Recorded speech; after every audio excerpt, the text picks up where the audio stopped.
Thank you for joining me. This is part 2 of Ralph Waldo Emerson's book called Nature. If you have any thoughts, comments, feedback, please feel free to leave it in the comment section down below. What do you think of my style of reading? What are your thoughts about the material I'm reading? Does it resonate with you? I appreciate your feedback. Thanks so much. Herein is especially apprehended the unity of nature. The unity in variety, which meets us everywhere. All the endless variety of things make an identical impression. Exophanes complained in his old age that, look where he would, all things hasten back to unity. He was weary of seeing the same entity in a tedious variety of forms. The fable of Proteus has a cordial truth. A leaf, a drop, a crystal, a moment of time is related to the whole and partakes of the perfection of the whole. Each particle is a microcosm and faithfully renders the likeness of the world. Not only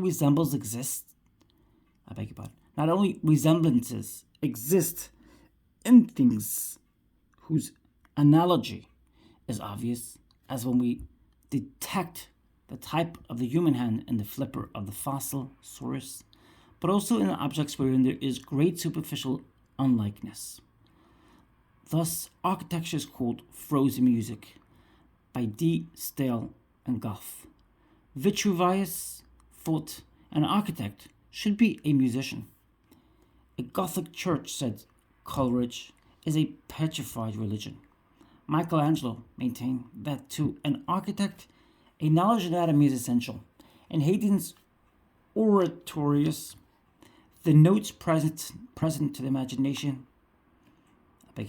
In Haydn's Oratorius, the notes present to the imagination not only motions as of the snake, the stag, and the elephant, but colors also, as the green grass. The law of harmonic sounds reappears in harmonic colors. The granite is differenced in its law only by the more or less of heat from the river that wears it away. The river, as it flows, resembles the air that flows over it. The air resembles the light which traverses it with more subtle currents. The light resembles the heat which rises with it through space. Each creature is only a modification of the other. The likeness is them. Each creature is only a modification of the other. The likeness in them is more than the difference, and the radical law is one and the same. A rule of one art or a law of one organization holds true throughout nature. So intimate is the unity that it is easily seen. It lies under the undermost garment of nature and betrays its source in universal spirit. For it pervades thought also. Every universal truth which we express in words implies or supposes every other truth. Omni verum vero consonat. It is like a great circle on a sphere, comprising all possible circles, which however may be drawn, and comprise it in like manner. Every such truth is the absolute and seen from one side, but it has innumerable sides. The essential unity is still more conspicuous in actions. Words are finite organs of the infinite mind. They cannot cover the dimensions of what is in truth. They break, chop, and impoverish it. An action is the perfection and publication of thought. A right action seems to fill the eye and to be related to all nature. The wise man, in doing one thing, does all, or in the one thing he does rightly, he sees the likeness of all which is done rightly. Words and actions are not attributes of brute nature. They introduce us to the human form, of which all other organizations appear to be degradations. When this appears among so many that surround it, the spirit prefers it to all others. It says, from such as this have I drawn joy and knowledge. In such as this have I found and behold myself. I will speak to it. It can speak again. It can yield me thought already, formed and alive. In fact, the mind, is always accompanied by these forms, male and female, and these are incomparably the richest informations of the power and order that lie at the heart of things. Unfortunately, every one of them bears the marks as of some injury, is married and superficially defective. Is marred and superficially defective. Nevertheless, far different from the deaf and dumb nature around them, these all rest like fountain pipes on the unfathomed sea of thought and virtue, whitherto they alone of all organizations are the entrances. It were a pleasant inquiry to follow into detail the ministry to our education. But where would it stop? We are associated in adolescent and adult life with some friends who, like skies and waters, are coextensive with our ideas, who answering each to a certain affection of the soul, satisfy our desire on that side, whom we lack power to put at such focal distance from us, that we can mend or even analyze them. We cannot choose but love them. When much intercourse with a friend has supplied us with a standard of excellence and has increased our respect for the resources of God, who thus sends a real person to outgo our ideal, when he has moreover become an object of thought, and whilst his character retains all its unconscious effect, is converted in the mind into solid and sweet wisdom, it is a sign to us that his office is closing, and he is commonly withdrawn from our sight in a short time. Idealism, thus the unspeakable but intelligible and practicable meaning of the world, conveyed to man, the immortal pupil. In every object of sense, to this end of discipline, all parts of nature conspire. A noble doubt perpetually suggests itself, whether this end be not the final cause of the universe, and whether nature outwardly exists. It is a sufficient account of that appearance we call the world, that God will teach a human mind, and to make it the receiver of a certain number of congruent sensations, which we call sun and moon, man and woman, house and trade. And my utter impotence to test the authenticity of the report of my senses, to know whether the impressions they make on me correspond with outlying objects. What difference does it make whether Orion is up there in heaven, or some god paints the image in the firmament of the soul? The relations of parts and the end of the whole remaining the same. What is the difference whether land and sea interact and worlds revolve and intermingle without number or end? Deep yawning onto deep, and galaxy balancing galaxy throughout absolute space, or whether with our relations of time and space the same appearances are inscribed in the constant faith of man, whether nature enjoy a substantial existence without, or is only in the apocalypse of the mind. It is alike useful and alike venerable to me. But, be it what it may, it is still to me, so long as I cannot try the accuracy of my senses. The frivolous make themselves merry with the ideal theory, as if its consequences were burlesque, as if it affected the stability of nature. It surely does not. God never jests with us, and will not compromise the end of nature by permitting any inconsequence in its procession. Any distrust of the permanence of laws would paralyze the faculties of man. Their permanence is sacredly respected, and his faith therein is perfect. The wheels and springs of man are all set to the hypothesis of the permanence of nature. We are not built like ship to be tossed, but like a house to stand. It is natural consequence of this structure that so long as the active powers predominate over the reflective, we resist with indignation any hint that nature is more short-lived or mutable than spirit. The broker, the wheelwright, the carpenter, the tollman are much displeased at the intimation. But whilst we acquiesce entirely in the permanence of natural laws, the question of the absolute existence of nature still remains open. It is the uniform effect of culture on the human mind, not to shake our faith in the stability or particular phenomena, as of heat, water, azotity, but to lead us to regard nature as phenomenon, not a substance, to attribute necessary existence to spirit, to esteem nature as an accent and an effect. To the senses and the unrenewed understanding belongs a sort of instinctive belief in the absolute existence of nature. In their view, man and nature are indissolubly joined. Things are ultimates, and they never look beyond their sphere. The presence of reason mars their faith. The first effort of thought tends to relax this despotism of the senses, which binds us to nature as if we were a part of it, and shows us nature aloof, as it were afloat. Until this higher agency intervened, the animal eye sees with wonderful accuracy sharp outlines and colored surfaces. When the eye of reason opens, to outline and surface are at once added grace and expression. These proceed from imagination and affection, and abate somewhat of the angular distinctness of objects. If the reason be stimulated to more earnest vision, outlines and surfaces become transparent and are no longer seen.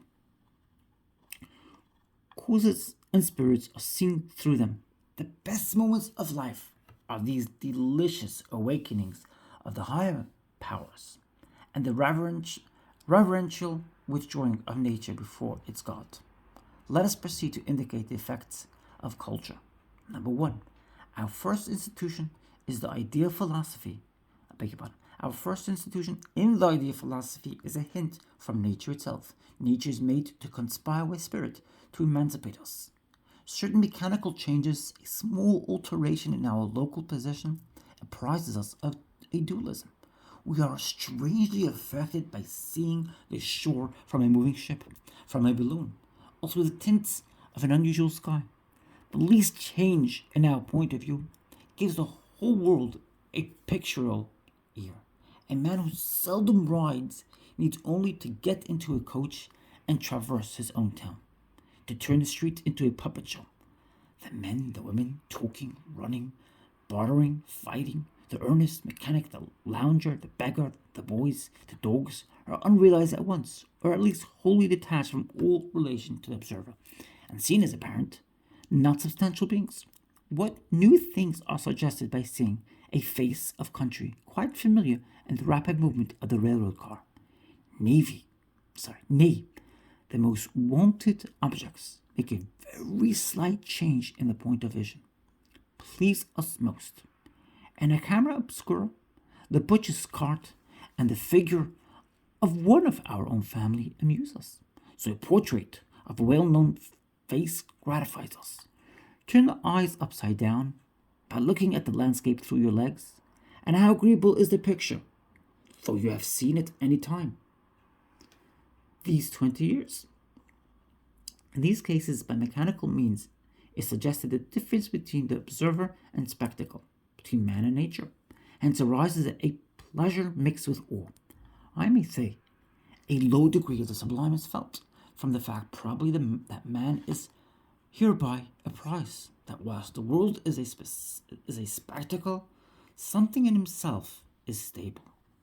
In a higher manner, the poet communicates the same pleasure. By a few strokes he delineates, as on ear, the sun, the mountain, the camp, the city, the hero, the maiden, not different from what we know them, but only lifted from the ground and afloat before the eye. He unfixed the land and the sea, makes them revolve around the axis of his primary thought, and disposes them anew. Possessed himself by a heroic passion, he uses matter as symbols of it. The sensual man conforms thoughts to things. The poet conforms things to his thoughts. The one esteems nature as rooted and fast. The other as fluid and impresses his being thereon. To him, the refractory world is ductile and flexible. He invests dusts and stones with humanity and makes them the world of the reason. The imagination may be defined to be the use which the reason makes of the material world. Shakespeare possesses the power of subordinating nature for the purposes of expression, beyond all poets. His imperial muse tosses the creation like a bauble from hand to hand, and uses it to embody any caprice or thought that is uppermost in his hand. The remotest spaces of nature are visited, and the farthest sundered things are brought together by a subtle spiritual connection. We are made aware that magnitude of material things is relative, and all objects shrink and expand to serve the passion of the poet. Thus in his sonnets, the lays of birds, the scents and dyes of flowers he finds to be the shadow of his beloved, time which keeps her from him. Is his chest the suspicion she has awakened in her ornament? The ornament of beauty is I beg your pardon, this has to be read correctly. The ornament of beauty is suspect. A crow which flies in heaven, sweet as air. His passion is not the fruit of chance. It swells as he speaks to a city or a state. No, it was builded far from accident. It suffers not in smiling pomp, nor falls under the brow of thralling discontent. It fears not policy, that heretic, that works on leases of short-numbered hours, but all alone stands usually politic. In the strength of his constancy, the pyramids seem to him recent and transitory. The freshness of youth and love dazzles him with his resemblance to morning. Take those lips away, which so sweetly were forsworn, and those eyes that break of day, lights that do mislead the morn. The wild beauty of this hyperbole, I may say in passing, it would not be easy to match in literature. The transfiguration which all material objects undergo through the passion of the poet, this power which he exerts to dwarf the great, to magnify the small, might be illustrated by 1,000 examples from his plays. I have before me The Tempest, and will cite only these few lines. Ariel, the strong base promontory, have I made shake, and by the spurs plucked up, the pine and cedar. Prospero calls for music to soothe the frantic Alonso and his companions. A solemn ear and the best comforter to an unsettled fancy. Cure thy brains, now useless boil within thy skull. Again, the charm dissolves apace, and as the morning steals upon the night, melting the darkness, so the rising senses begin to chase the ignorant fumes that mantle their clearer reason. Their understanding begins to swell, and the approaching tide will shortly fill the reasonable shores that now lie foul and muddy. The perception of real affinities between events, that is to say, of ideal affinities, for those only are real, enables the poet thus to make free with the most imposing forms and phenomena of the world, and to assert the predominance of the soul. 3. Whilst thus the poet animates nature with his own thoughts, he differs from the philosopher only herein, that the one proposes beauty as his main end, the other truth. But the philosopher, not less than the poet, postpones the apparent order and relations of things to the empire of thoughts. The problem of philosophy, according to Plato, is for all that exists conditionally to find a ground unconditioned and absolute.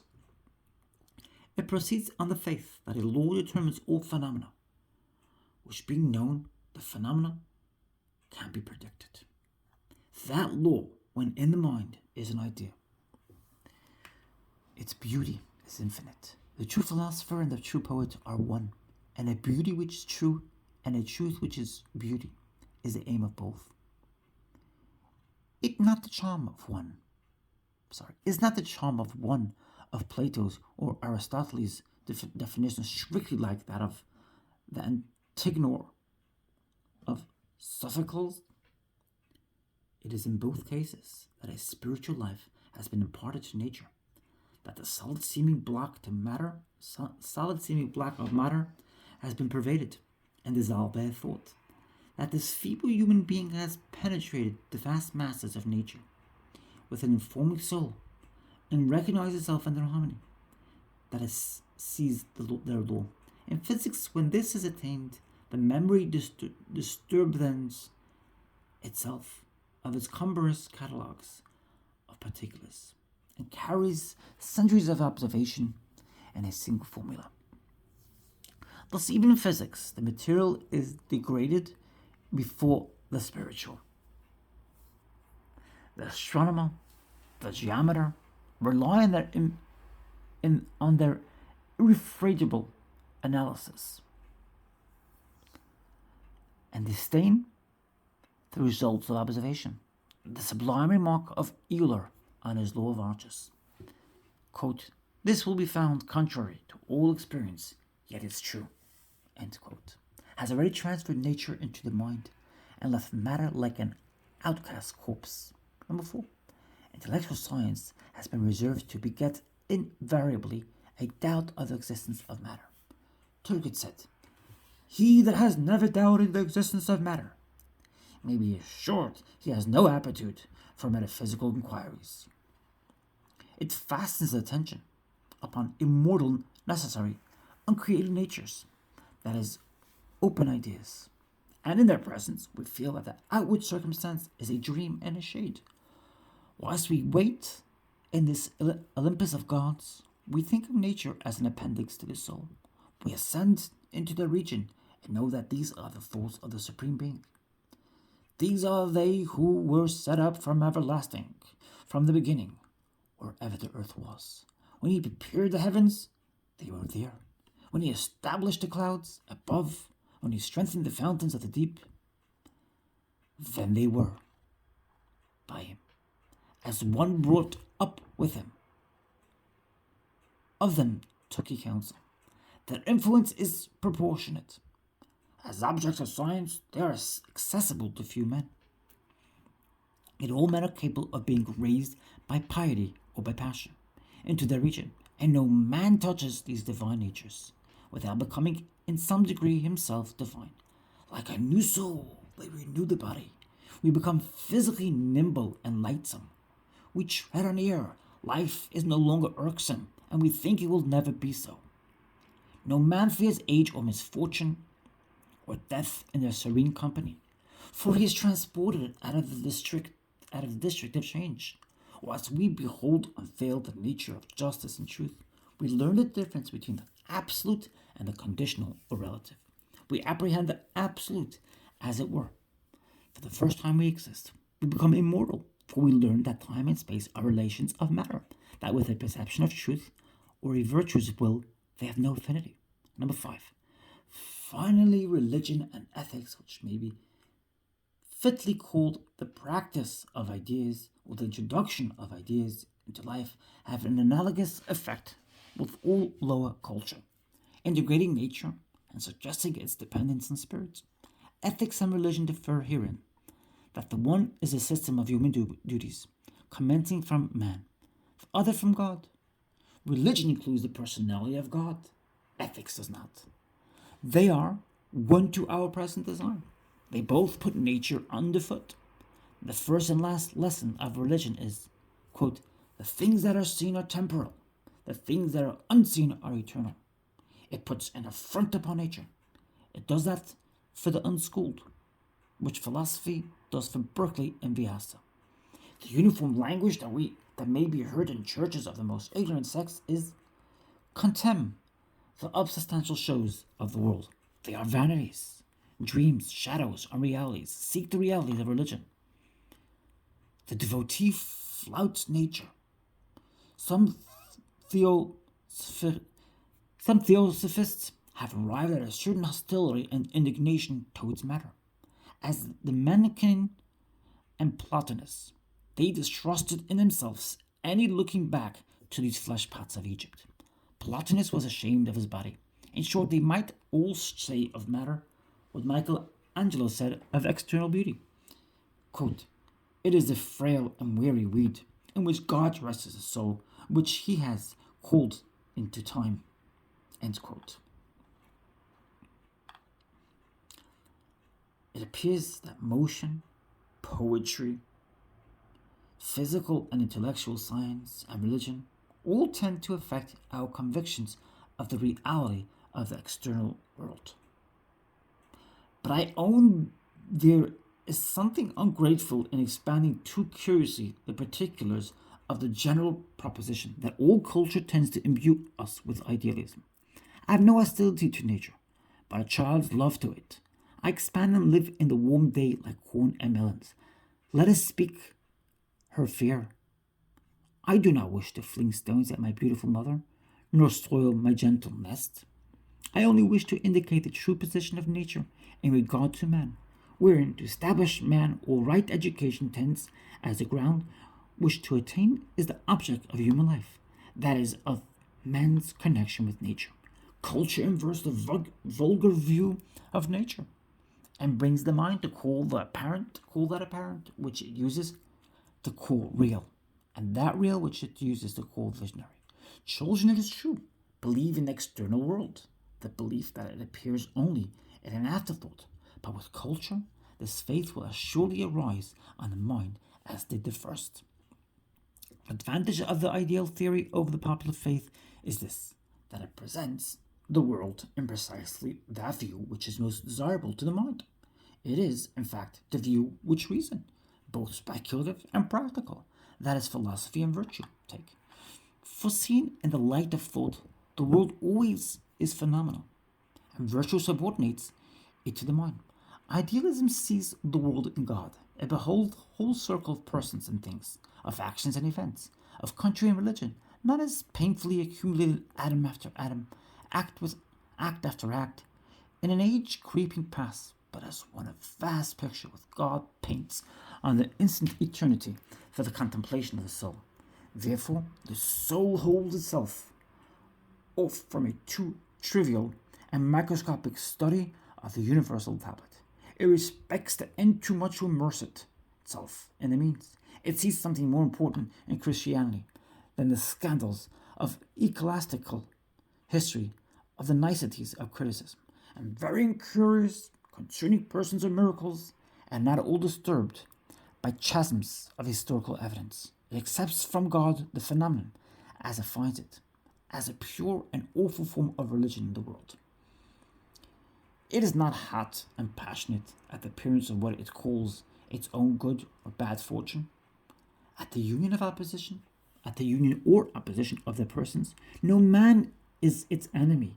It accepts whatsoever befalls as part of its lesson. It is a watcher more than a doer. And it is a doer, it is a doer, only that it may the better watch. Spirit.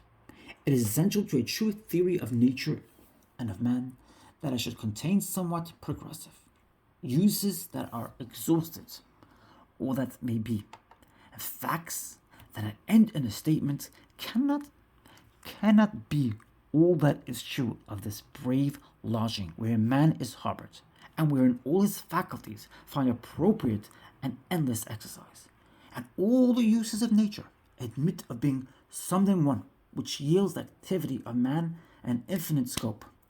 Through all its kingdoms, to the suburbs and outskirts of things, it is faithful to the cause which it had its origin. Whence it had its origin. It always speaks of spirit.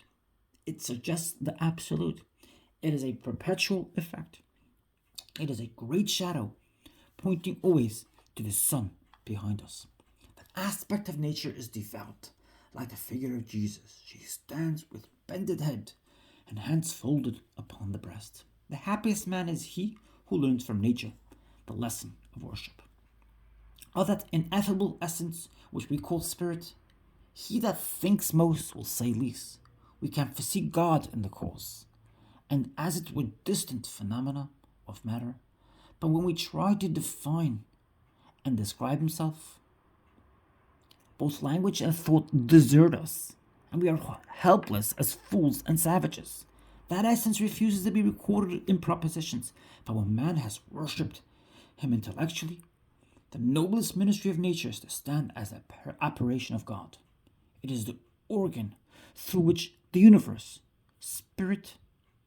It is the organ through which the universal spirit speaks to the individual and strives to lead back the individual to it.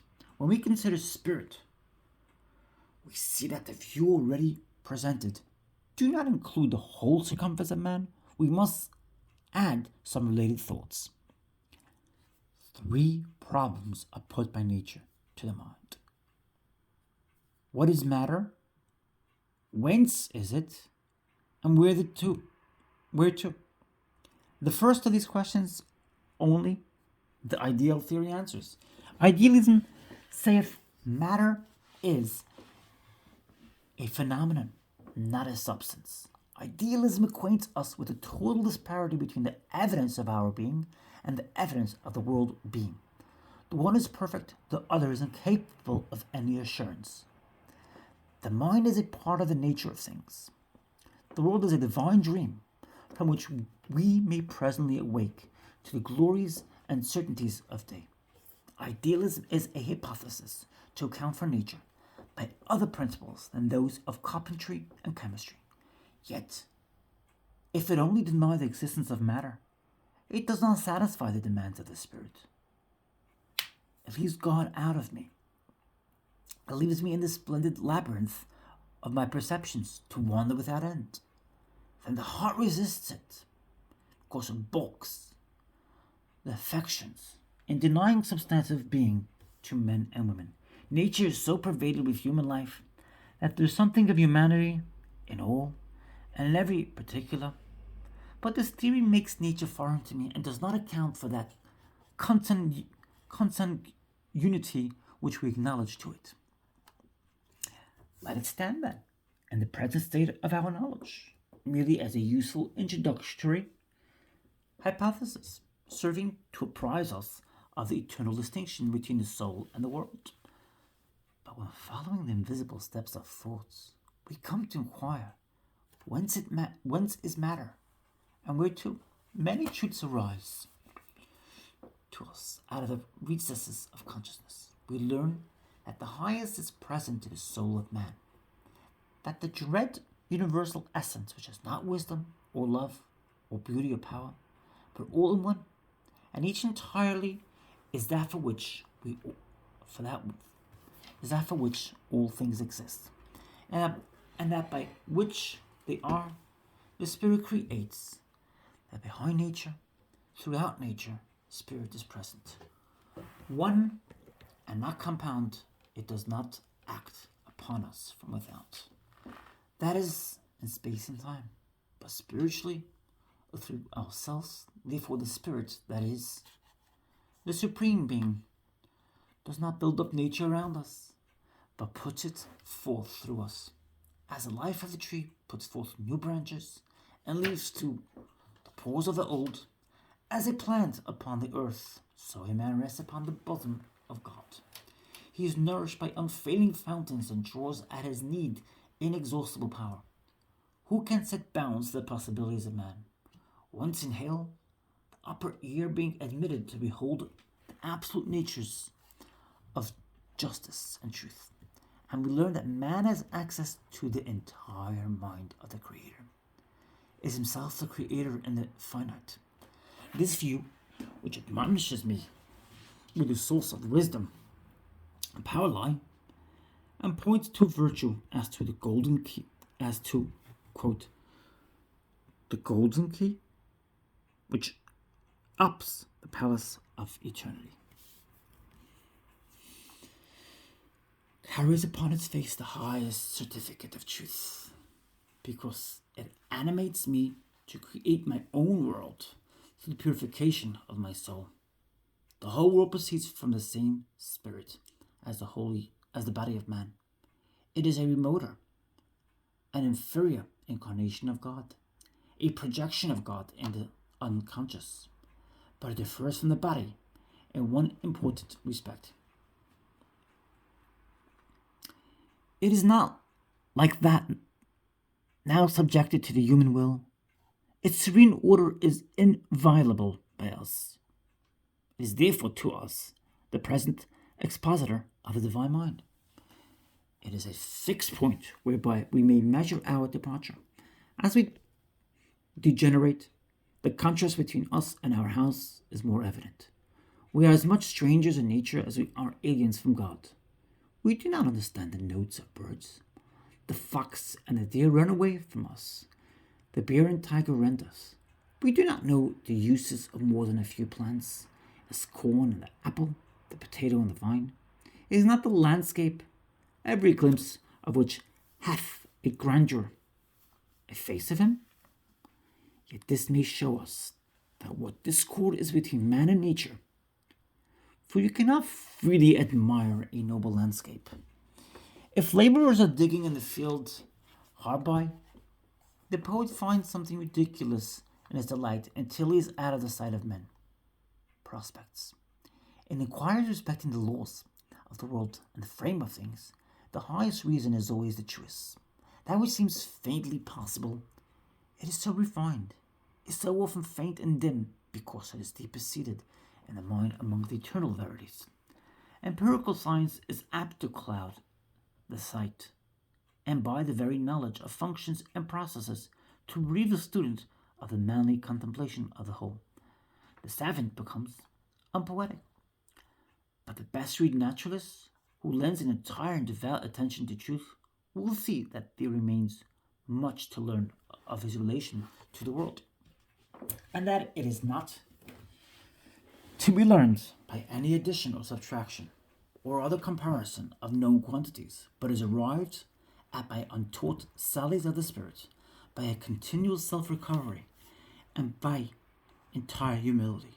He will perceive that there are far more excellent qualities in the student than preciseness and infallibility, that a guess is often more fruitful than an indisputable affirmation. That a guess is often more fruitful. I'm going to repeat that. He will perceive that there are far more excellent qualities in the student than preciseness and infallibility.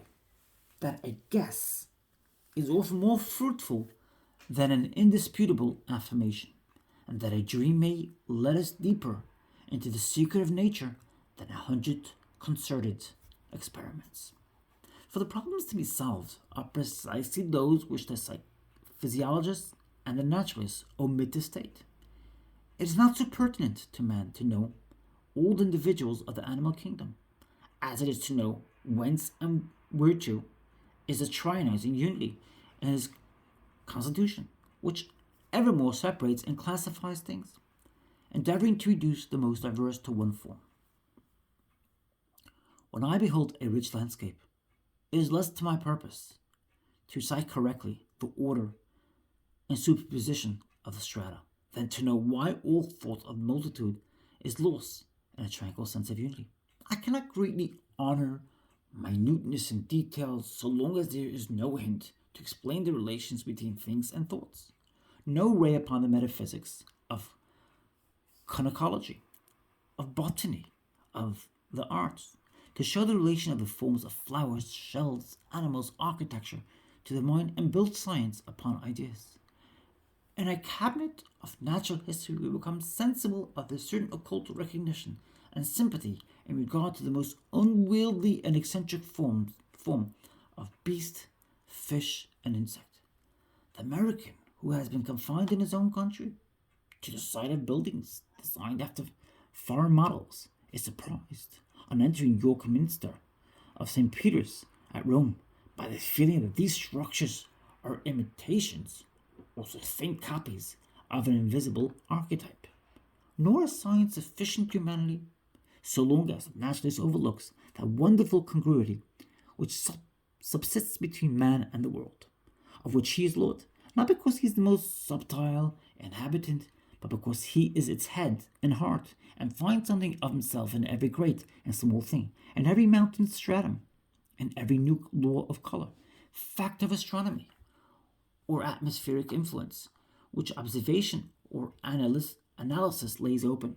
A perception of this mystery inspires the muse of George Herbert, the beautiful psalmist of the 17th century. The following lines are part of his little poem of man. Man is all symmetry, full of proportions, one limb to another, and all to all, the world besides. Each part may call the father's brother. For head with foot hath private amity, and both with moons and tides. Nothing hath got so far, but man hath caught and kept it as his prey. His eyes dismount the highest star. He is in little all the sphere. Herbs gladly cure our flesh, because that they find their acquaintance there. For us the winds do blow, the earth doth rest, heaven move, and fountains flow. Nothing we see but means our good, as our delight or as our treasure. The whole is either our cupboard of food or cabinet of pleasure. The stars have us to bed, night draws the curtain, which the sun withdraws. Music and light attend our head. All things unto our flesh are kind. In their descent and being to our mind, in their ascent and cause, more servants wait a man, then he'll take notice of. In every path he treads down that which doth befriend him. When sickness makes him pale and wan, O mighty love, man is one world, and hath another to attend him. The perception of this class of truths makes attraction which draws men to science, but the end is lost sight of and attention to the means. In view of this half sight of science, we accept the sentence of Plato that, quote, poetry comes nearer to vital truth than history. Every surmise and vaticination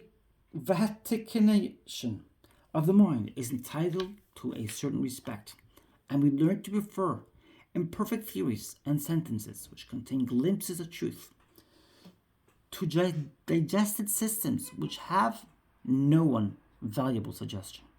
A wise writer will feel that the ends of study and composition are best answered by announcing undiscovered regions of thought, and so communicating through hope new activity to the torpid spirit.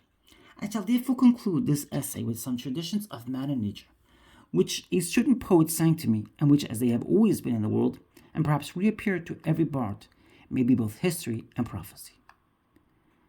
The foundations of man are not in matter, but in spirit. But the element of spirit is eternity.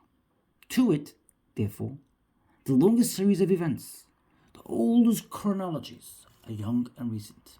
In the cycle of the universal man, from whom the known individuals proceed, centuries appoints, and all history is but the epoch of one degradation. We distrust and deny inwardly our sympathy with nature. We own and disown our relation to it by turns. We are like Nebuchadnezzar, dethroned, bereft of reason, and eating grass like an ox. But who can set limits to the remedial force of spirit? A man is a god in ruin. When men are innocent, life shall be longer, and shall pass into the immortal, as gently as we awake from dreams. Now the world will be insane and rabid if these disorganizations should last for hundreds of years. It is kept in check by death and infancy. Infancy is the perpetual Messiah, which comes into the arms of fallen men and pleads with them to return to paradise. Man is a dwarf of himself. Once he was permeated and dissolved by spirit, he filled nature with his overflowing currents. Out from him sprang the sun and moon.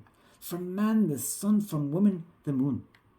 The laws of his mind, the periods of his actions, externized themselves into day and night, into the year and the seasons. But having made for himself the huge shell, his water retired. He no longer fills the veins and veinlets. He is shrunk to a drop. He sees that the structure still fits him, but fits him colossally.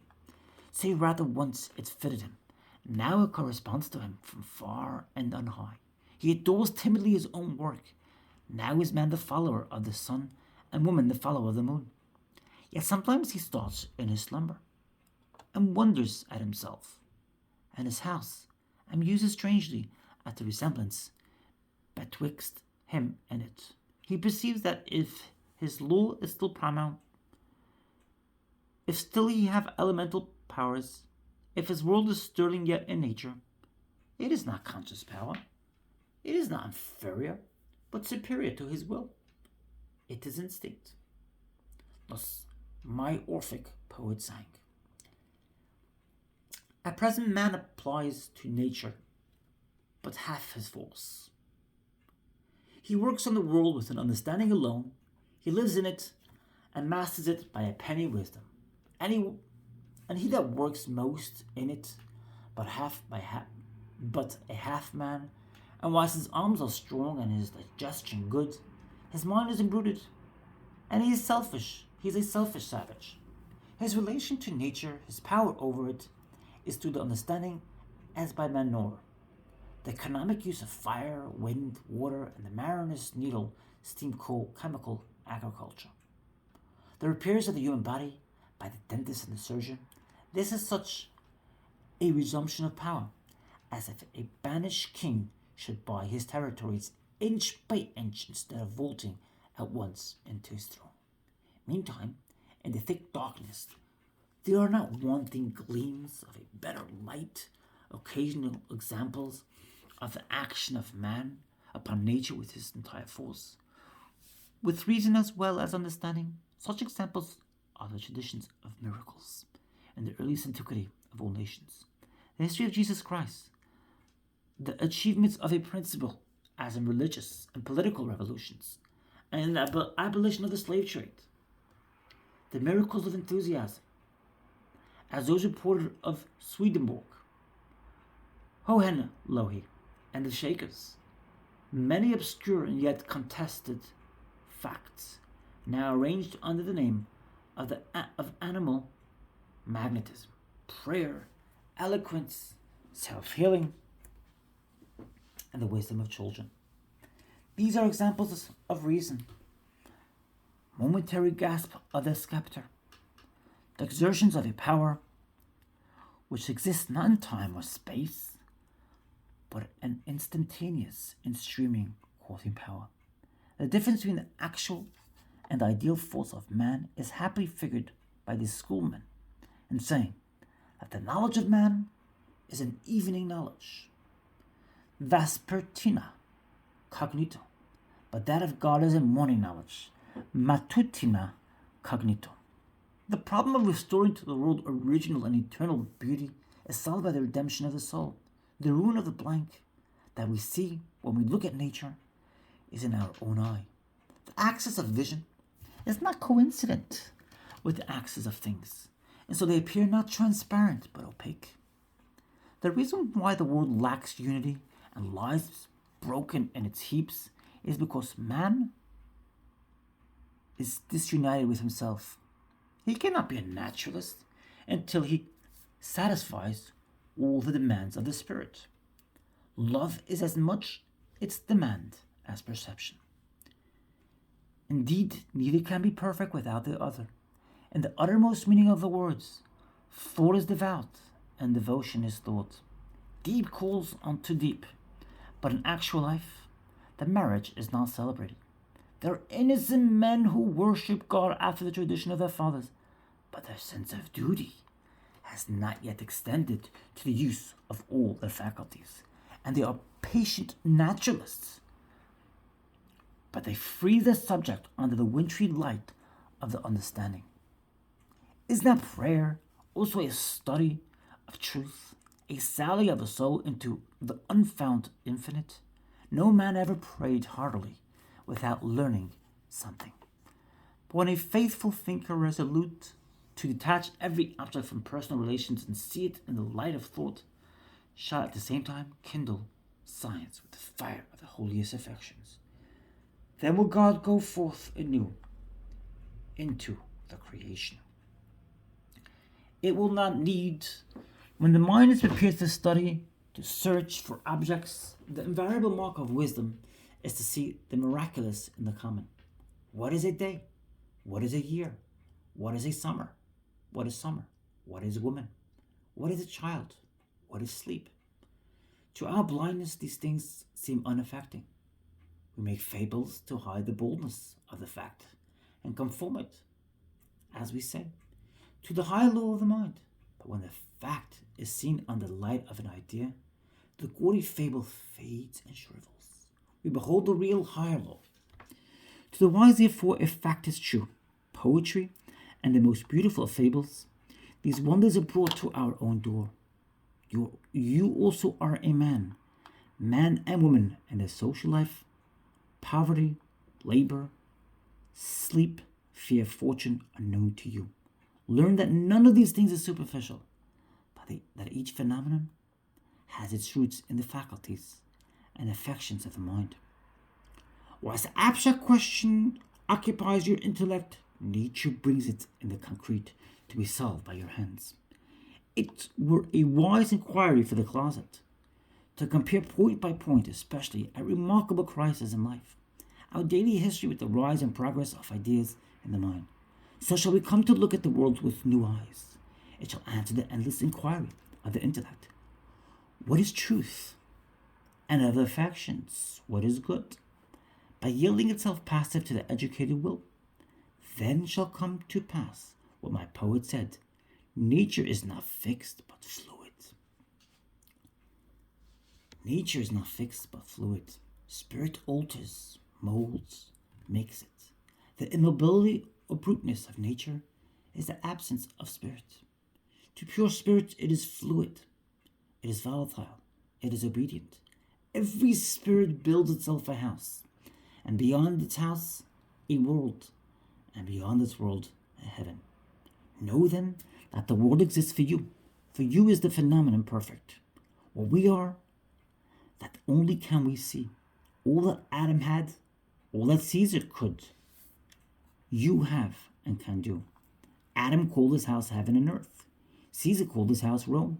You perhaps call yours a cobbler's trade, 100 acres of plowed land, or a scholar's garret.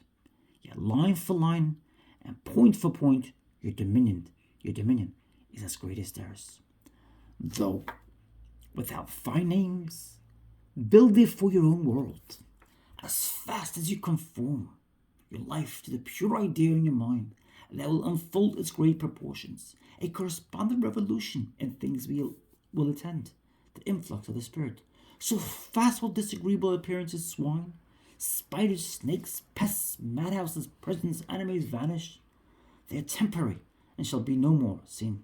The disorder and filth of nature, the sun shall dry up and the wind exhale. As when the summer comes, from the south the snowbanks melt, and the face of the earth becomes green before it, so shall the dancing spirit create its ornaments along its path, and carry with it the beauty it visits, and the song which enchants it. It shall draw beautiful faces, warm hearts, wise discourse, and heroic acts around its way until evil is no more seen. The kingdom of man over nature, which cometh not with observation, a dominion such as now is beyond his dream of God. He shall enter without more wonder than the blind man feels who is gradually restored to sight. The American Scholar. This is the Phi Beta Kappa address that Emerson delivered at Harvard in 1837. It was received with great enthusiasm.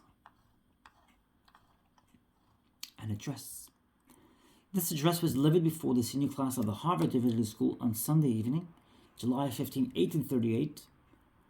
Emerson had been invited to give it, not by the officers of the school, but by the senior class. What Emerson said was so objectionable to many clergymen that the officers of the school publicly disclaimed responsibility for it. Nearly 30 years passed before Emerson was invited again to speak at Harvard. An address.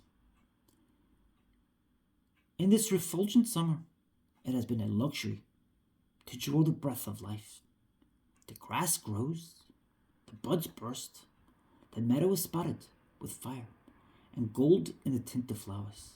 The air is full of birds, and sweet with the breath of the pine. The balm of Gilead and the new hay. Night brings no gloom to the heart with its welcome shade. Through the transparent darkness, stars pour their almost spiritual rays. Man under them seems a young child, and his huge globe a toy. The cool night batches the world as with a river, and prepares his eyes again for the crimson dawn. The mystery of nature was never displayed more rapidly. The corn and the wine had been freely dealt to all creatures, and the never-broken silence with which the old bounty goes forward has not yielded yet one word of explanation. One is constrained to respect the perfection of this world in which our senses converse.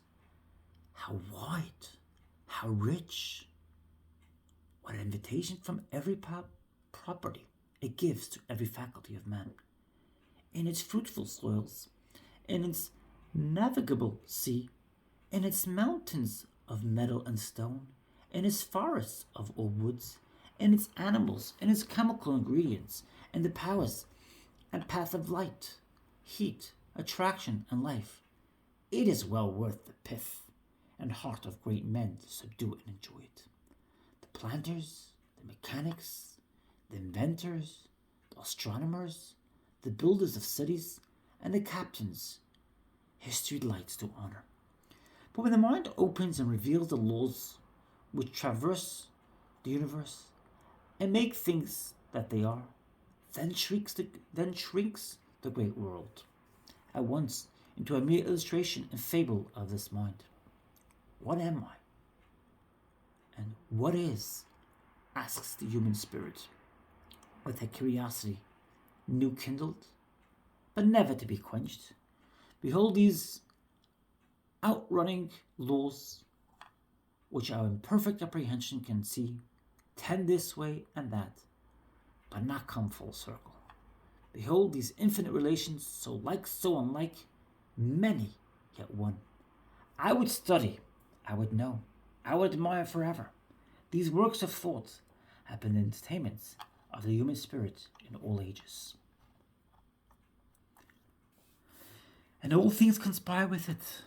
Whilst a man seeks good ends, he is strong by the whole strength of nature. Insofar as he roves from these ends, he bereaves himself of power or auxiliaries. His being shrinks out of all remote channels. He becomes less and less a mote, a point until absolute badness is absolute death.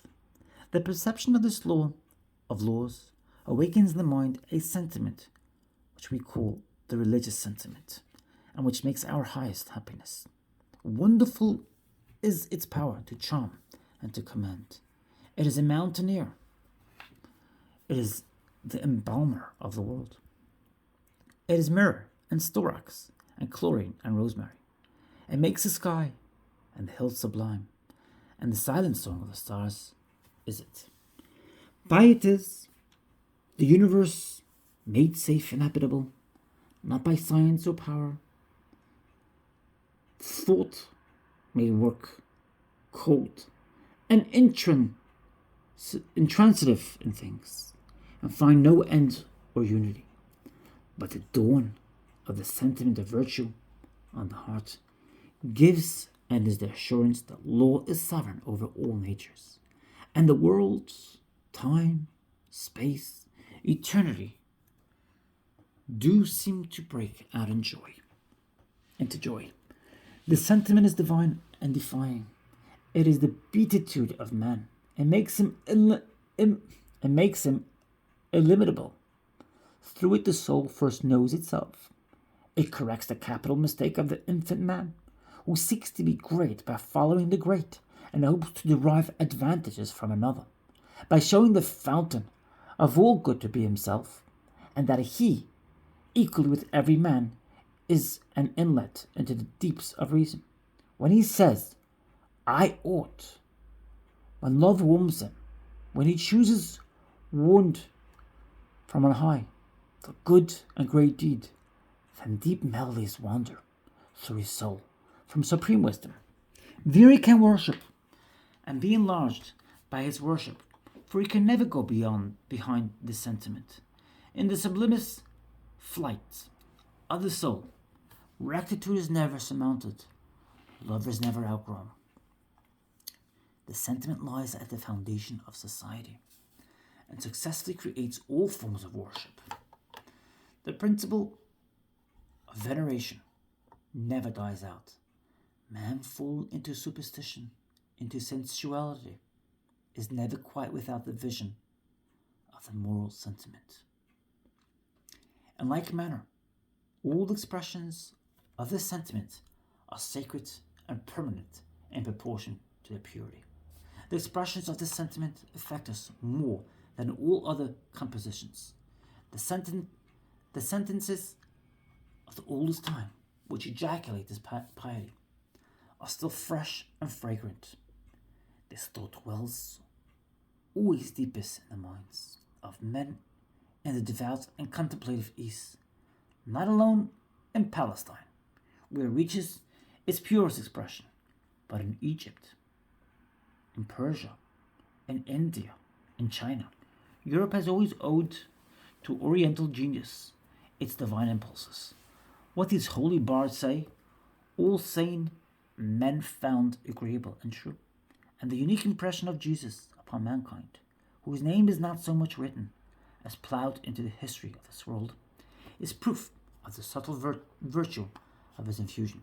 Meantime, whilst the doors of the temple stand open night and day before every man, and the oracles of this truth cease never, it is guarded by one stern condition. Thus, namely, it is an intuition. It cannot be received at second hand. Truly speaking, it is not instruction, but provocation that I can receive from another soul. What he announces, I must find true in me or reject, and on his word, or as his second, be he who he may. I can accept nothing. On the contrary, the absence of this primary faith is the presence of degradation. As is the flood, so is the ebb. Let this faith depart, and the very words it spake, and the things it made become false and hurtful. Then falls the truth. Then falls the church, the state, art, letters, life. The doctrine of the divine nature being forgotten, a sickness infects and dwarfs the constitution. One man was all, now he is an appendage, a nuisance. And because the indwelling supreme spirit cannot wholly be got rid of, the doctrine of it suffers this perversion, that the divine nature is attributed to one or two persons and denied to all the rest, and denied with fury. The doctrine of inspiration is lost. The base doctrine of the majority of voices usurps the place of the doctrine of the soul. Miracles, prophecy, poetry, the ideal life, the holy life, exists as ancient history merely. They are not in the belief, not in the aspiration of society. But when suggested seem ridiculous, life is comic or pitiful as soon as the high ends of being fade of sight. A man becomes nearsighted and can only attend what addresses the senses. These general views, which, whilst they are general, none will contest, find abundant illustration in the history of religion, and especially in the history of the Christian church, in that all of us have had our birth and nurture, the truth contained in that. You, my young friends, are now setting forth to teach as the cultus or established worship of the civilized world. It has great historical interest for us, of its blessed words, which have been the consolation of humanity. You need not I should speak. I shall endeavor to discharge my duty to you on this occasion by pointing out two errors in its administration, which daily appear more gross from the point of view we have just now taken. Jesus Christ belonged to the true race of prophets. He saw with open eye the mystery of the soul, drawn by its severe harmony, ravished with its beauty. He lived in it and had his being there. Alone in all history, he estimated the greatness of man. One man was true to what is in you and me. He saw that God incarnates himself in man, and evermore goes forth anew to take possession of his world. He said in this jubilee of sublime emotion, I am divine. Through me God acts, through me speaks. Would you see God, see me, or see thee, when thou also thinkest as I now think? But what a distortion his doctrine and memory suffer in the next and the following ages. There is no doctrine of the reason which will bear to be taught by the understanding. The understanding caught his high chant from the poet's lips, and said in the next age, this was Jehovah come down out of heaven. I will kill you if you say he was a man. The idioms of his language and the figures of his rhetoric have usurped the places of his truth, and churches are not built on his principles, but on his tropes. Christianity became a mythos, as the poetic teaching of Greece, of Egypt before. He spoke of miracles, for he felt that man's life was a miracle. Not all that man doth, and he know that this daily miracle shines as a character ascends.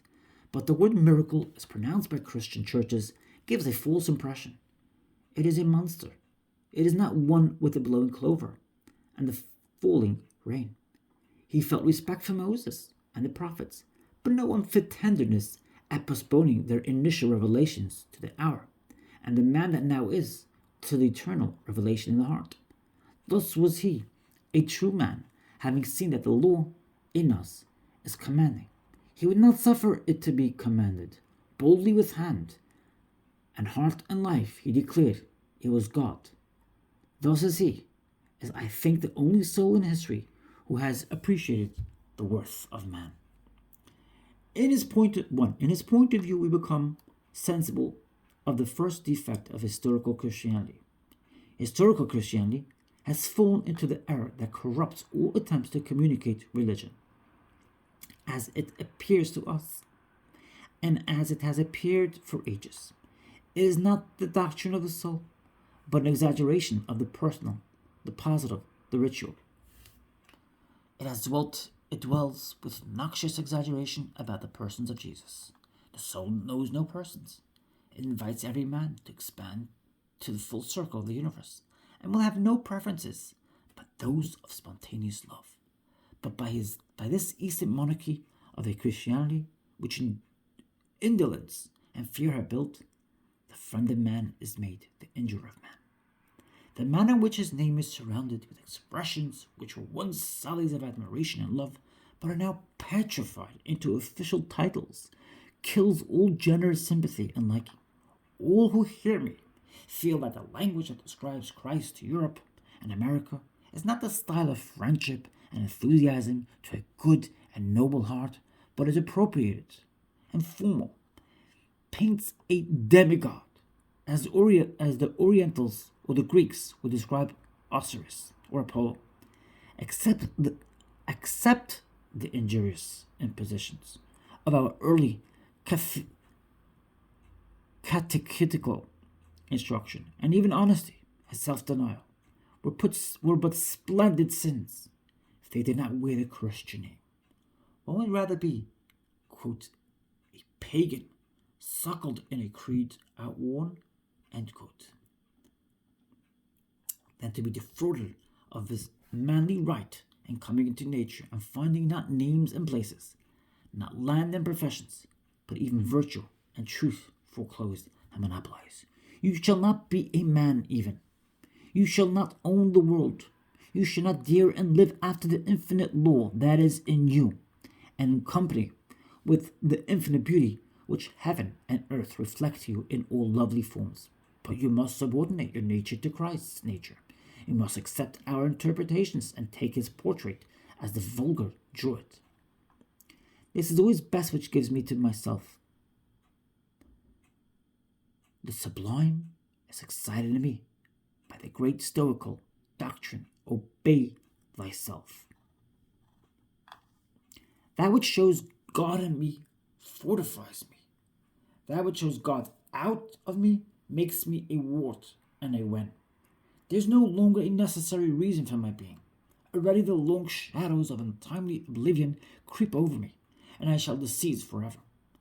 The divine bars are the friends of my virtue, of my intellect, of my strength. They admonish me that the gleams which flash across my mind are not mine, but God's, that they had the like, and were not disobedient to the heavenly vision. So I love them. Noble provocations go out from them, inviting me to resist evil, to subdue the world, and to be, and thus by his holy thoughts, Jesus serves us, and thus only.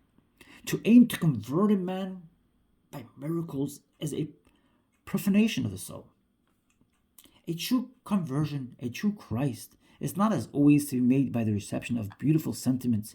It is true that a great and rich soul, like is falling among the simple, though so preponderate, that as his did, it names the world.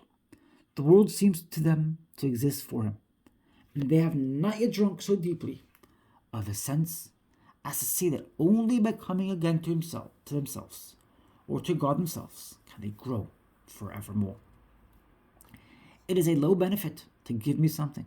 It is a high benefit to enable me to do somewhat of myself.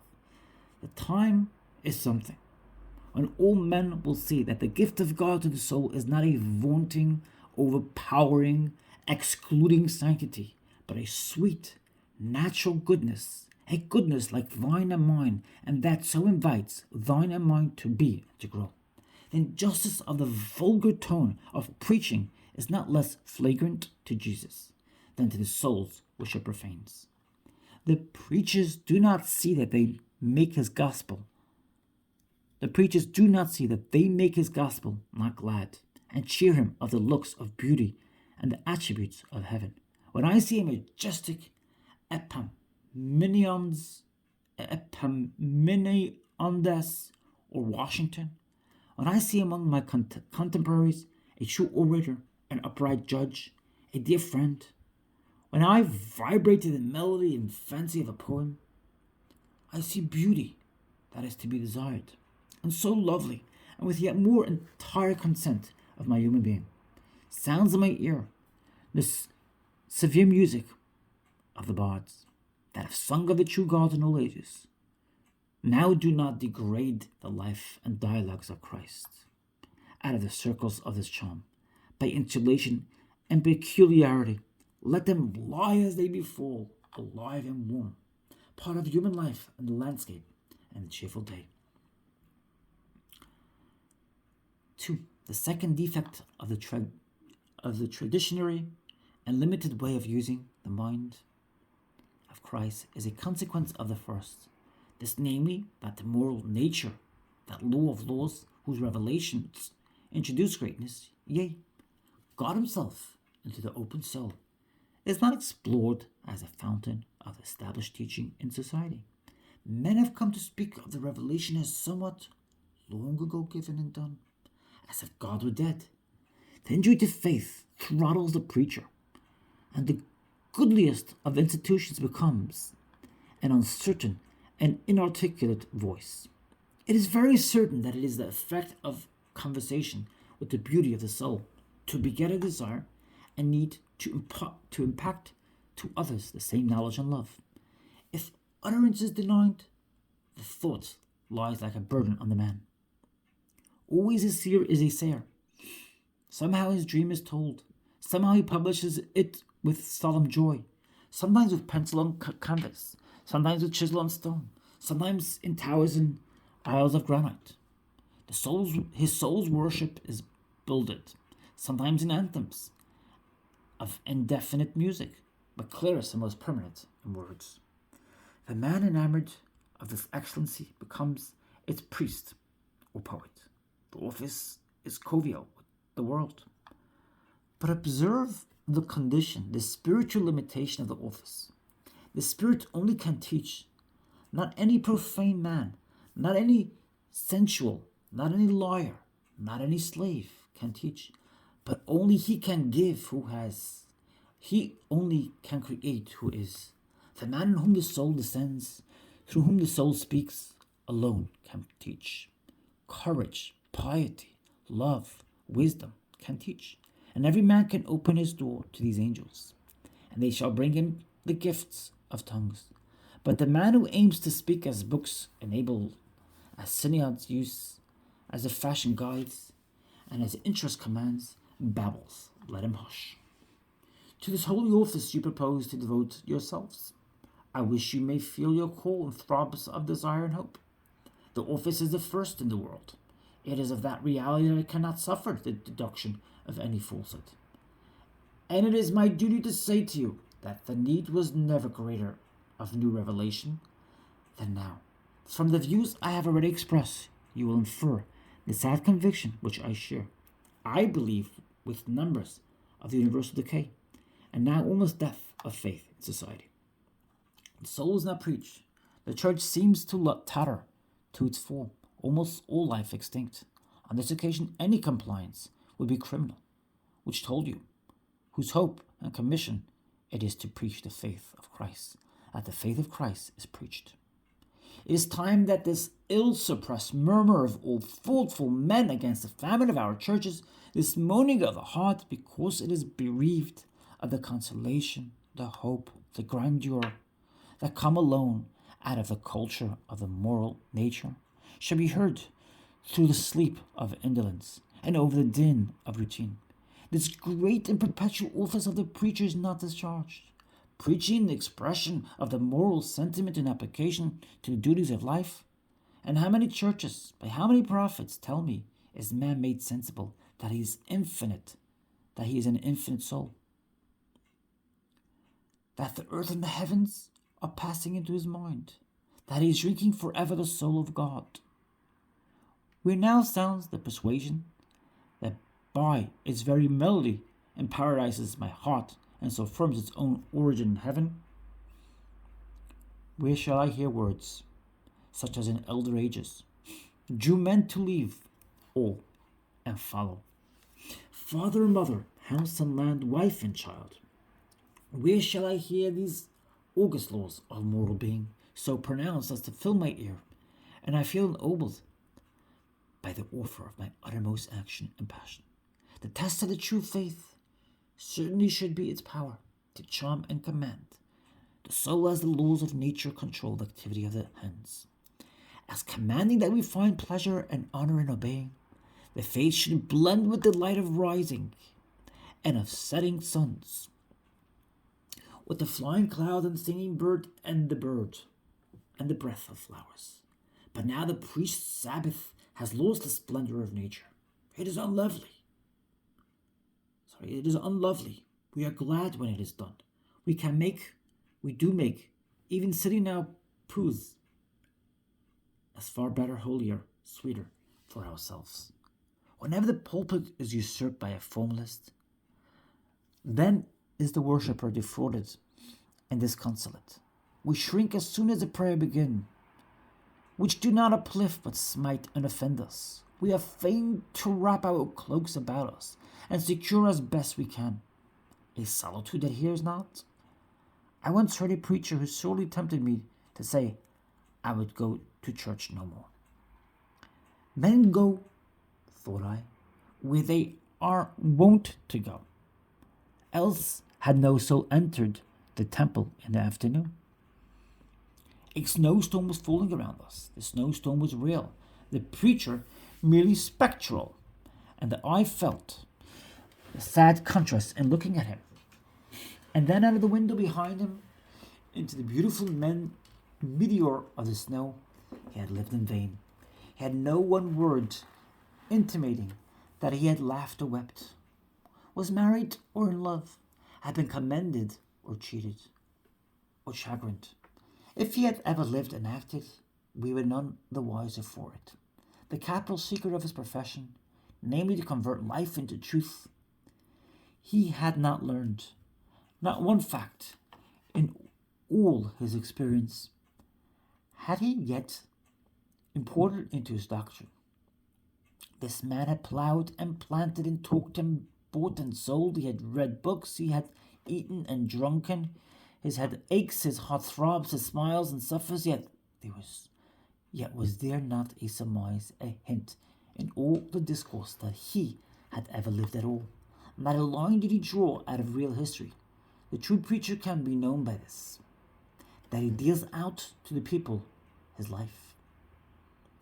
Life passed through the fire of thought, but of the bad preacher, it could not be told from his sermon what age of the world he fell in, whether he had a father or a child, whether he was a freeholder or a pauper, whether he was a citizen or a countryman, or any other fact of his biography.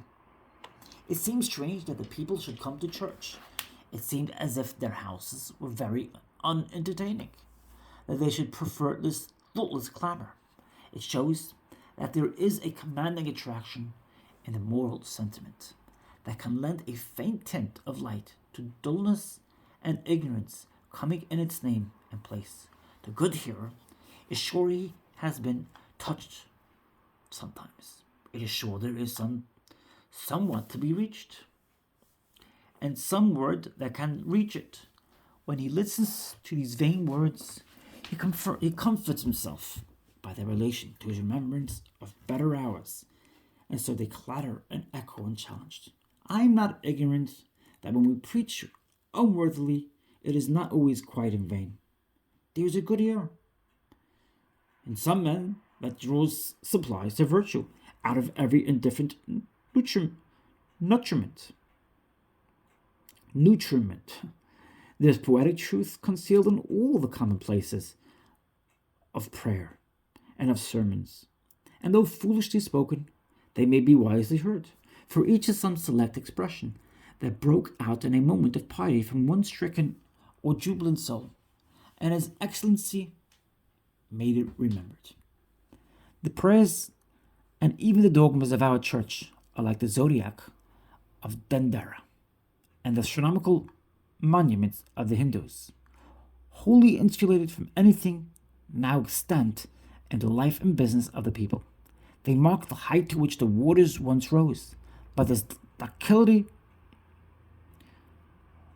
is a check upon the mischief from the good and devout. And a large portion of the community, the religious service gives rise to quite other thoughts and emotions. We need not chide the negligent servant. We are stuck with pity, rather at the swift retribution of his sloth. Alas for the unhappy man that is called to stand in the pulpit and not give bread of life. Everything that befalls accuses him. Would he ask contributions for the missions, foreign or domestic?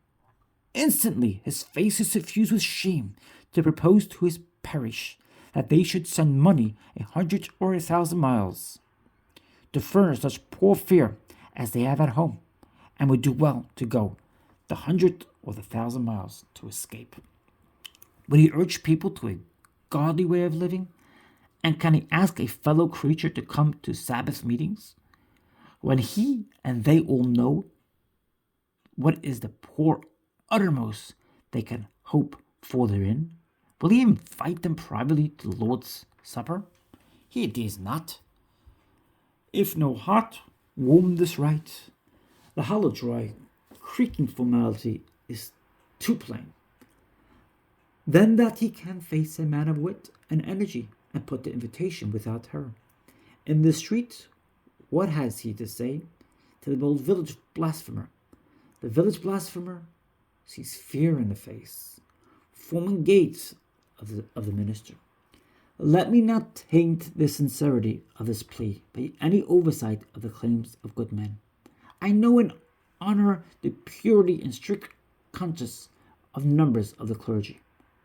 What life the public worship retains, it owes to the scattered company of pious men, who minister here and there in the churches, and who sometimes accepting with too great tenderness the tenet of the elders, have not accepted from others but from their own heart the genuine impulses of virtue, and so still command our love and awe to the sanctity of character.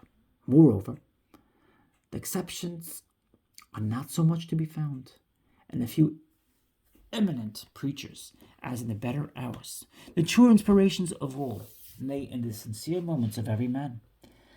But with whatever exception, it is still true that tradition characterizes the preaching of this country, that it comes out of the memory and not out of the soul, that it aims at what is usual and not at what is necessary and eternal, that thus historical Christianity destroys the power of preaching by withdrawing it from the exploration of the moral nature of man. We sublime is, where are the resources of astonishing power? What a cruel injustice it is to that law, the joy of the whole earth, which alone can make full clear and rich the law whose fatal sureness the astronomical orbits poorly emulate, that it is travestied and deprecated, that it is behooded and behowled, and not a trait, not a word of it articulate. The pulpit is losing sight of the law. The pulpit is losing sight of this law, loses its reason, and gropes after it knows not what. And for want of this culture, the soul of the community is sick and faithless, and wants nothing so much as a stern, high stoical Christian discipline to make it know itself and the divinity that speaks through it. Now man is ashamed of himself. He skulks,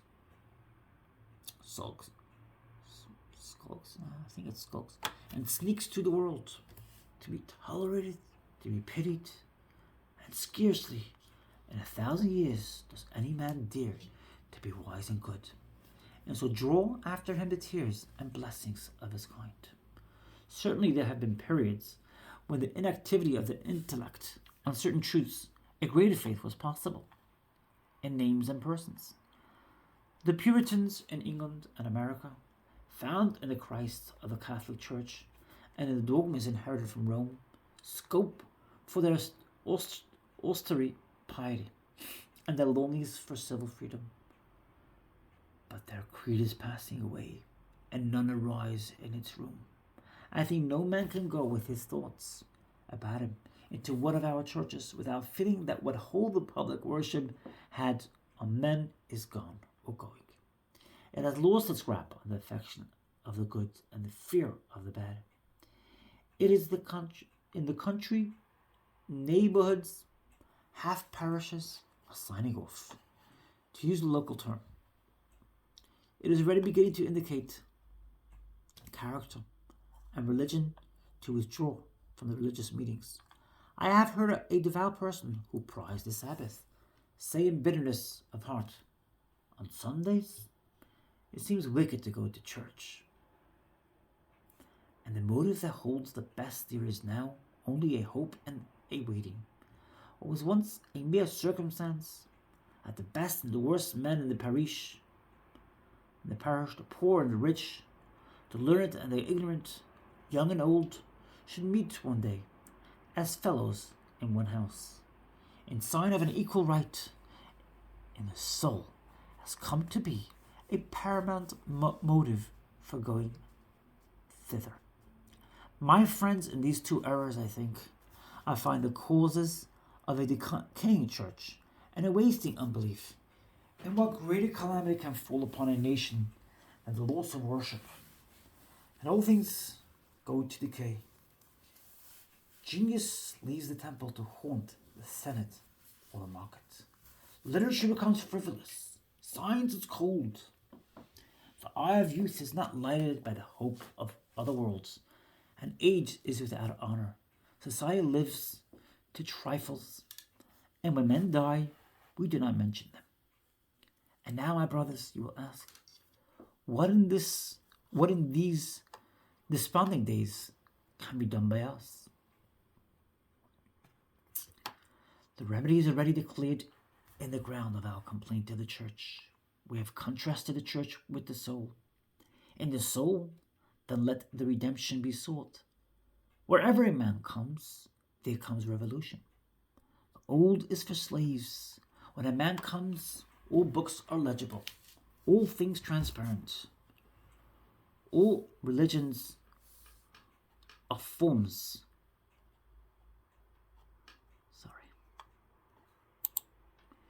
He is religious. Man is the wonder maker. He is seen amid miracles. All men bless and curse. He saith yea and nay only. The stationariness of religion, the assumption that the age of inspiration is past, that the Bible is closed, the fear of degrading the character of Jesus by representing him as a man, indicate with sufficient clearness the falsehood of our theology. It is the office of a true teacher to show us that God is, not was, that he speaketh, not spake. The true Christianity, a faith like Christ, and the infinitude of men is lost. None believeth in the soul of man, but only in some man or person old and departed. Ah me. No man goeth alone. All men go in flock to the saint or that poet, avoiding the God who seeth in secret. They cannot see in secret. They love to be blind in public. They think society wiser than their sons, and know not that one soul and their soul is wiser than the whole world. See how nations and races flit by on the sea of time, and leave no ripple to tell where they floated or sunk. And one good soul shall make the name of Moses, or of Zeno, or of Zoroaster, revered forever. None assayeth the stern ambition to be self of a nation and of nature, but each would be an easy secondary to some Christian scheme, or secretarian connection, or some eminent man. Once leave your own knowledge of God, your own sentiment, and take secondary knowledge as St. Paul's, or George Fox's, or Swedenborg's, and you get wide from God with every year. The secondary form lasts, and if, as now for centuries, the chasm yawns to that breadth, that man can scarcely be convinced there is in them anything divine. Let me admonish you, first of all, to go alone, to refuse the good models, even those which are sacred in the imagination of men, and dare to love God without mediator or veil. Friends, enough. You shall find who will hold up to your emulation. Wesleys and Oberlins, saints and prophets, thank God for these good men, but say, I also am a man. Imitation cannot go above its model. The imitator dooms himself to hopeless mediocrity. The inventor did it because it was natural to him, and so in him it has a charm. In the imitator, something else is natural, and he breathed himself of his own beauty, to come short of another man's. Yourself, a newborn bard of the Holy Ghost, yourself a newborn bard of the Holy Ghost, cast behind you all conformity and acquaint men at first hand with deity. Look to it first and only, as fashion, custom, authority, pleasure, and money are nothing to you. Are not bandages over your eyes that you cannot see, but live with the privilege of the immeasurable mind. Not too anxious to visit periodically all families and each family in your parish connection. When you meet one of these men or women, be to them a divine man. Be to them thought and virtue. Let their timid aspirations find in you a friend. Let their trampled instincts be genially tempted out in your atmosphere. Let their doubts know that you have doubted, and their wonder feel that you have wondered. By trusting your own heart,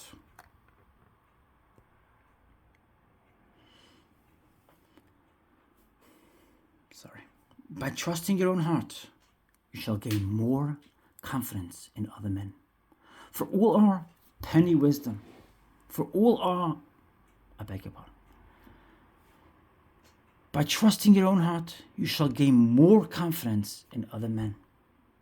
For all our penny wisdom, for all our soul-destroying slavery to habit, it is not to be doubted that all men have sublime thoughts, that all men value the few real hours of life. They love to be heard. They love to be caught up in the vision of principles. We mark with light in the memory the few interviewers. We mark with light in the memory the few interviews we have had. In the dreary years of routine and of sin, with souls that made our souls wiser, that spoke what we thought, that told us what we knew, that gave us leave to be what we inly were, discharge to men the priestly office, and present or absent, you shall be followed with their love as by an angel. And to this end, let us not aim at common degrees of merit. Can we not leave to such as love it? The virtue that glitters for the commendation of society and ourselves pierce the deep solitudes of absolute ability and worth. We easily come up to the standard and goodness in society. Society's praise can be cheaply secured, and almost all men are content with those easy merits. But the instant effect of conversing with God will be to put them away. There are persons who are not actors, not speakers, but influences. Persons too great for fame, for display, who disdain eloquence, to whom all we call art and artists seems too nearly allied to show and by ends, to the exaggeration of the finite and selfish and loss of the universal. The orators, the poets, the commanders encroach on us only as fair women do, by our allowance and homage. Slight down by preoccupation of mind. Slight them by preoccupation of mind, slight them as you can well afford to do, by high and universal aims, and they instantly feel that you have right, and that it is in low places that they must shine.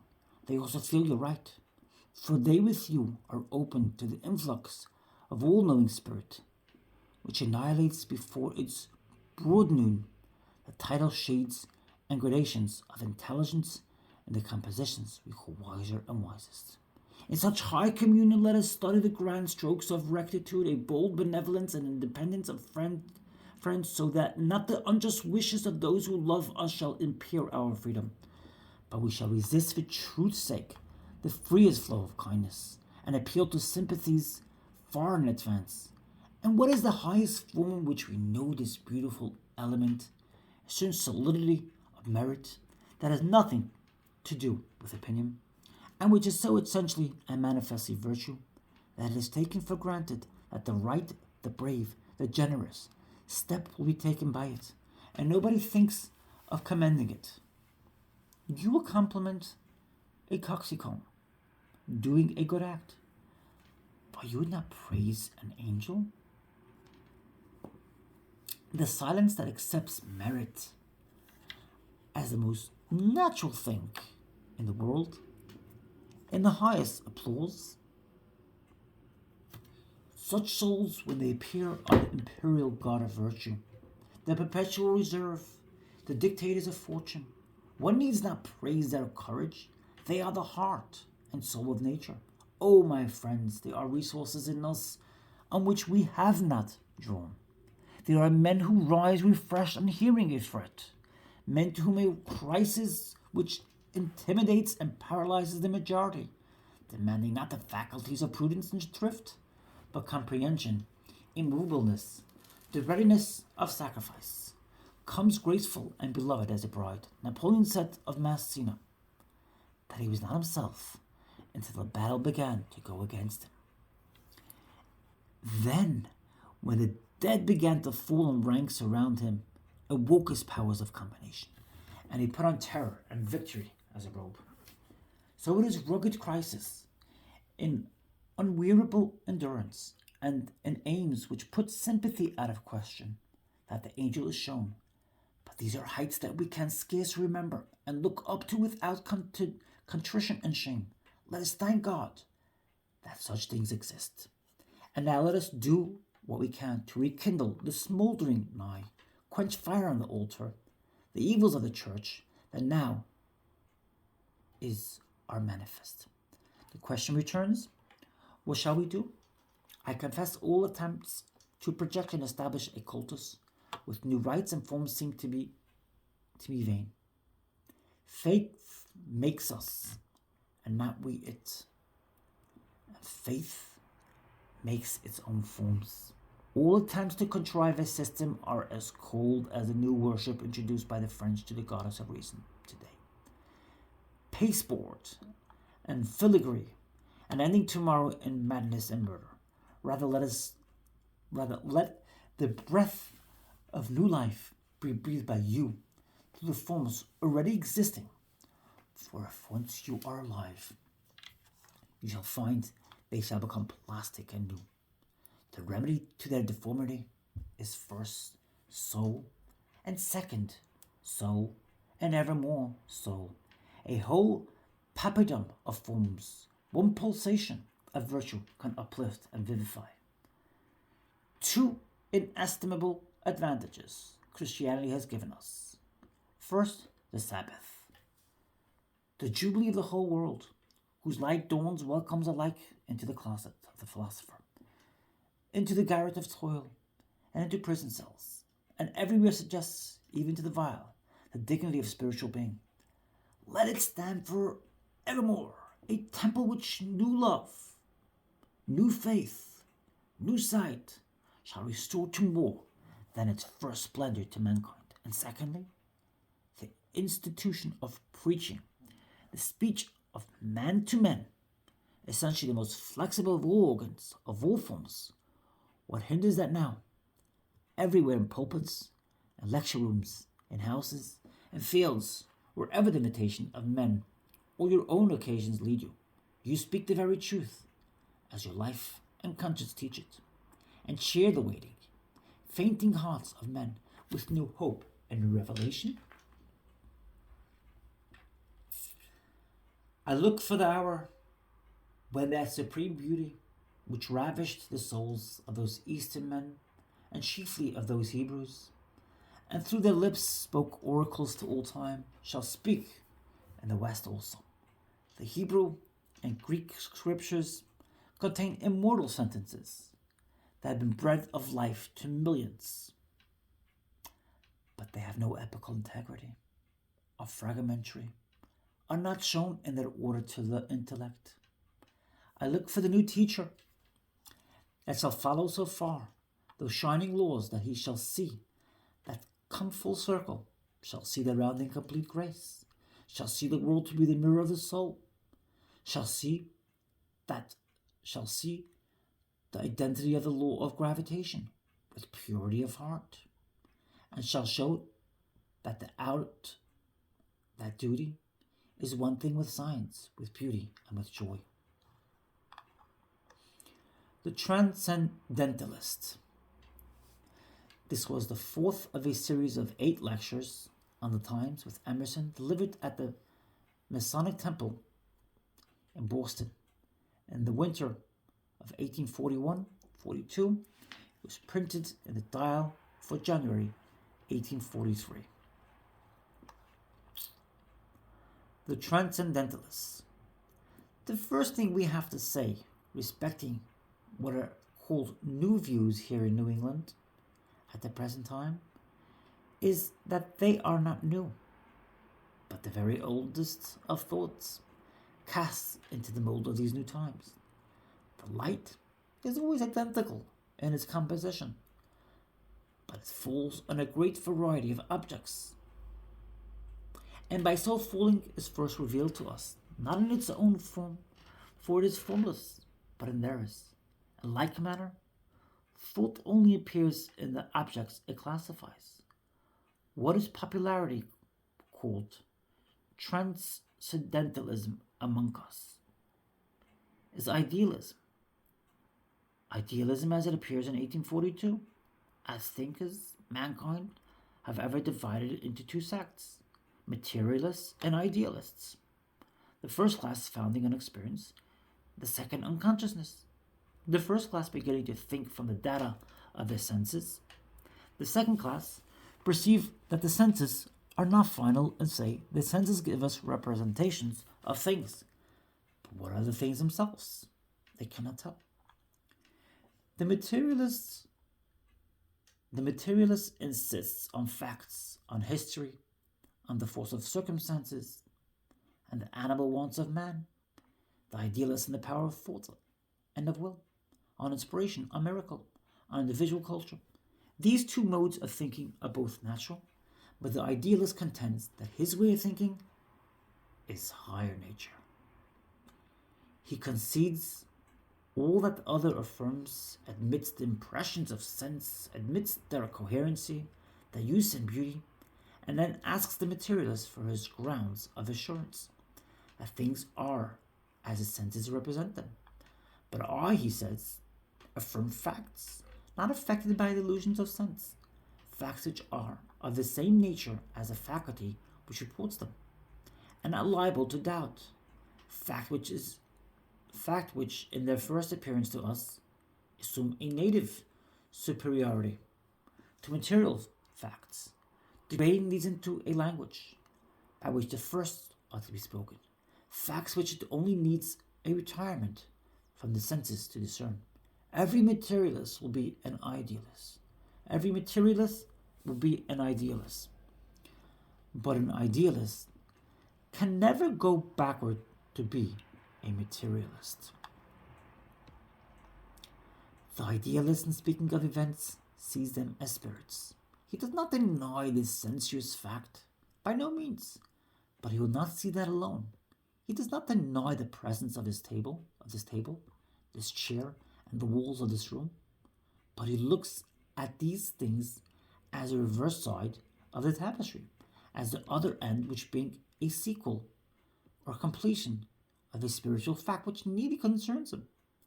This manner of looking at things transfers every object in nature from an independent and anomalous position without fear into the consciousness.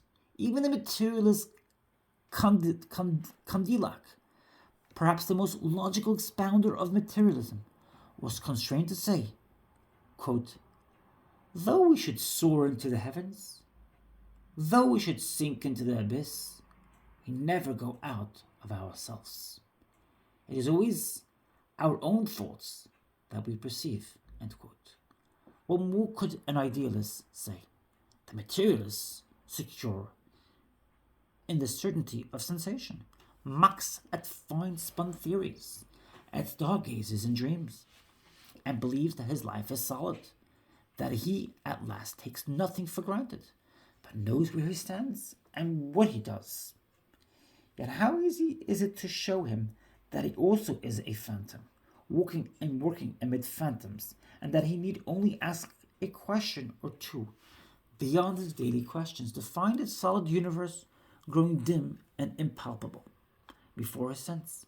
The sturdy capitalist, no matter how deep and square on blocks of quincy granite he lays the foundations of his banking house or exchange, must set it, at last, not on a cube corresponding to the angels of his structure, but in a mass of unknown materials and solidity, red hot, or white hot perhaps, at the core, which rounds off to an almost perfect sphericity, and lies floating in soft air and goes spinning away, dragging bank and banker with it at a rate of thousands of miles an hour.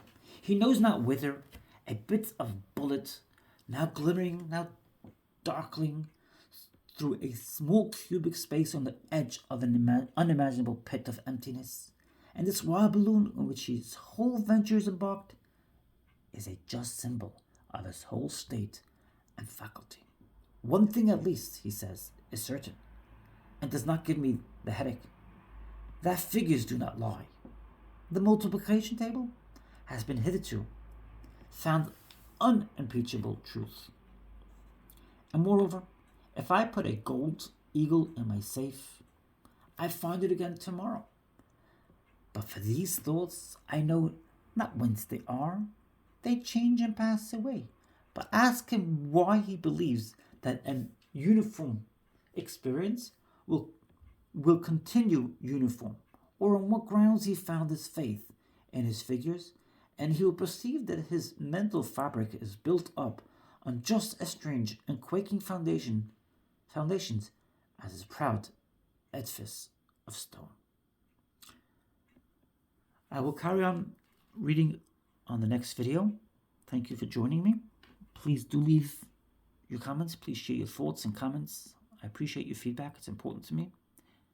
Does my style of reading resonate with you? The ideas I share, do you like them? Do you resonate with them? Do they have meaning to you? I want to hear all about it. Please leave your feedback in the comment section down below. I look forward to seeing it. Have a lovely day. Remember, you're a beacon of light. You're amazing. I love you.